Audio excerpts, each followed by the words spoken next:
Assalamualaikum warahmatullahi wabarakatuh. Selamat berjumpa kembali bersama saya Alfrida Rate dalam pembelajaran kimia secara daring. Dalam pembelajaran kali ini kita akan membahas tentang perkembangan sistem periodik unsur. Ini merupakan materi kimia di kelas 10 di semester ganjil. Di sini kita akan membahas perkembangan sistem periodik unsur mulai dari Antonio Lavoisier sampai ke perkembangan periodik modern. Oke, selamat menyaksikan.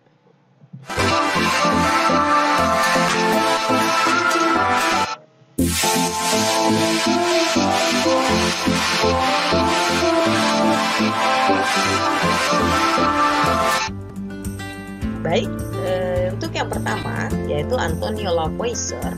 Pada tahun 1789, Lavoisier mengelompokkan 33 unsur ke dalam 4 kelompok, yaitu kelompok gas, tanah, logam, dan non-logam.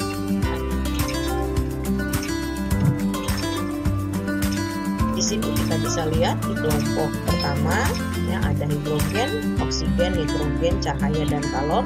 Hingga di kelompok keempat ya, ada alumina, barit, kapur, silika, dan magnesia. Pengelompokan oleh Antonio Lavoisier ini termasuk pengelompokan yang sangat sederhana sekali ya, karena juga unsur yang ditemukan baru sekitar 33 unsur.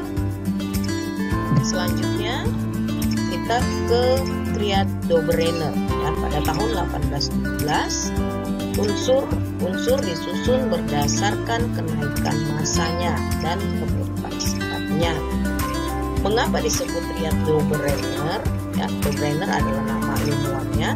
Triad ini artinya di dalam satu kelompok terdapat 3 unsur, di mana unsur yang kedua masanya merupakan rata-rata dari massa unsur pertama dan unsur ketiga.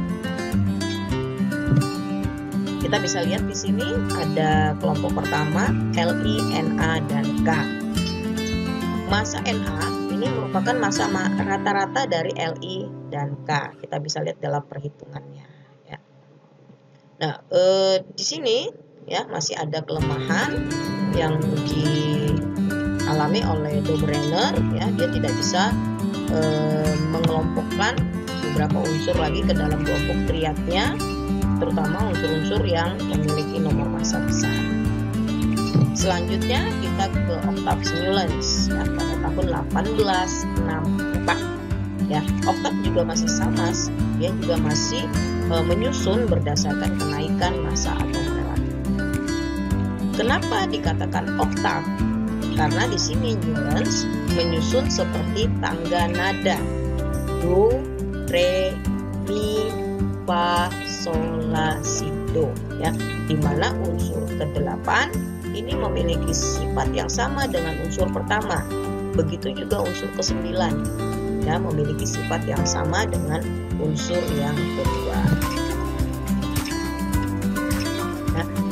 Di sini ada kelemahan ya dalam penyusunan berdasarkan Octave Smollens ya, terutama untuk unsur-unsur yang bernomor besar ya, di sini masih belum bisa susun ya, dan juga ternyata dalam satu kelompok ada yang tersusun atau terdiri dari lebih dari 8 unsur ya. Selanjutnya kita ke Mendeleev ya, ke Mendeleev nih, yaitu pada tahun sekitar 1871 ya. Mendeleev juga masih sama, masih menyusun juga masih berdasarkan massa ya, kenaikan massa atomnya. Hanya saja di sini dia lebih rapi ya. Mendeleev masih menyisakan ruang tempat untuk unsur-unsur yang nantinya akan ditemukan, dan Mendeleev juga bisa memprediksi ya, sifat unsur-unsur yang baru ya, ya, sifat-sifat unsur yang baru. Nah, di dalam tabel periodik Mendeleev ini terdiri dari dua lajur. Lajur tegak yaitu golongan disebut dengan golongan, dan lajur mendatar disebut dengan periode. Ya. Tabel periodik Mendeleev ini dikenal juga dengan tabel periodik bentuk pendek. Ya. Di sini Mendeleev juga mengalami kelemahan, ya, terutama untuk atom-atom yang bermassa besar. Dan di sini kita lihat di golongan 1 ada Cu, Ag, dan Aku, ya. Ini mereka diletakkan dalam satu golongan yang ternyata mereka sama sekali tidak memiliki sifat yang sama dengan unsur-unsur lain yang berada dalam satu golongan dengan mereka, yaitu H, Li, Na, dan K. Ya, jadi ini juga merupakan kelemahan dari sistem periodik berdasarkan Mendeleev. Terakhir kita ke Henry Moseley, ya, pada tahun 1914. Di sini Henry tidak menyusun berdasarkan massa, melainkan berdasarkan kenaikan nomor atomnya. Dan sama seperti di Mendeleev, ya. Jadi Moseley memperbaiki sistem periodik bentuk pendek, tapi menyusunnya berdasarkan kenaikan nomor atom. Juga tetap sama, ada istilah periode dan golongan, ya.